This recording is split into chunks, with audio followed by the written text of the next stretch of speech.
তো hello guys, কেমন আছেন আপনারা? আশা করি ভালোই আছেন। তো আজকে আমরা দুজনে গেতাইছি, দুইটা লং প্যান্ট কিনছিলাম, লং প্যান্ট দুইটা কাইটা অল্প শুরু করবার নিকে। তো ফাইনালি দোকান পাই গেলাম গা। তো দোকানের ভিতরে যায় দিয়ে আগে একটা ভাই আসছিল, তাই ওর কাম করতেছে। তো দরজালা ভাইরে কইলাম আমাদের নতুন লং প্যান্ট, তো ওই হিসাবে এটা কাম করা লাগবে ভালো করে। দরজালা ভাই কয়, ভাই বর্তমানের দিনে মেশিনে কাম করে মোটরে, আমার কাম করে শিকড়ে, মানে ও শিকড় খালে বলে ভালো একটা ফিনিশিং দিতে পারে। তাই তার জন্য হারাহারি করে ওর দিয়ে আমি শিকড় আনবার দিয়ে পাঠাইলাম। আমার হাতে যে পার্টনারটা গেছাল, তো ও শিকড় এনে দিছে, ভাই দিয়ে পুরে শিকড় ঝুঁকাইতেছে আর আমার কইতেছে খাইবা নি। আমি কইলাম না ভাই, আমি তো শিকড় টিকড় খাই না, মানে খাইলেও অল্প স্বল্প মাঝে সাঝে খাই। তো ভাইয়ের ফির দিয়ে আমার হাত তাইছে, কয় শিকড় খাওয়ার দেখাই দিয়ে আমার দিতেছে।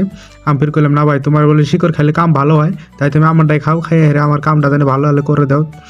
তো এই মুহূর্তে দেখে ফিরে আমার এই পার্টনারটা যেটা হাতে গেছালো, ও দিয়ে মুখটু কালা করে শিকড় বানিয়ে দিয়েছে। কেরে মুখ কালা করলি কে?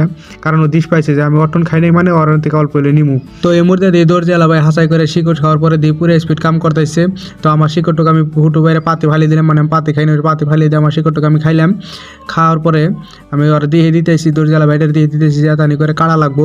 আর এই মুহূর্তে দিয়ে আমার পার্টনার যেটা আমার হাতে গেছালো, ও দিয়ে পুরো মানে খেলার মধ্যে ধ্যান দিয়ে গেছে, মানে ক্রিকেট খেলা দেখতে এসে ও। তো আঙ্গো কাম টাম হয়ে গেল গা। তারপরে এটা আপনারা যে বাজারটা দেখতে পারতেছেন, এটা হলো সোনাপুরের বাজার। বর্তমান তো বাজারের অবস্থা একবারে খারাপ, মানে ভেঙে টেঙে হালাইছে, সবকিছু দোকানপাট সব ভেঙে হালাইছে। সূর্যের কারণে আমি আপনাদেরকে ভালো হলে দেখাইতে পারলাম না, মানে ক্যামেরা একবারে আন্ধার হয়ে যায় সূর্যের কারণে। আর আজকে হলো রবিবার বাজার, মানে রবিবার আঙ্গনে সাপ্তাহিক হাট হয়, তো যার কারণে আজকে বাজারে বেশি মানুষ নেই কে। তো আজকের ব্লগটা এতটুকুতেই শেষ করলাম।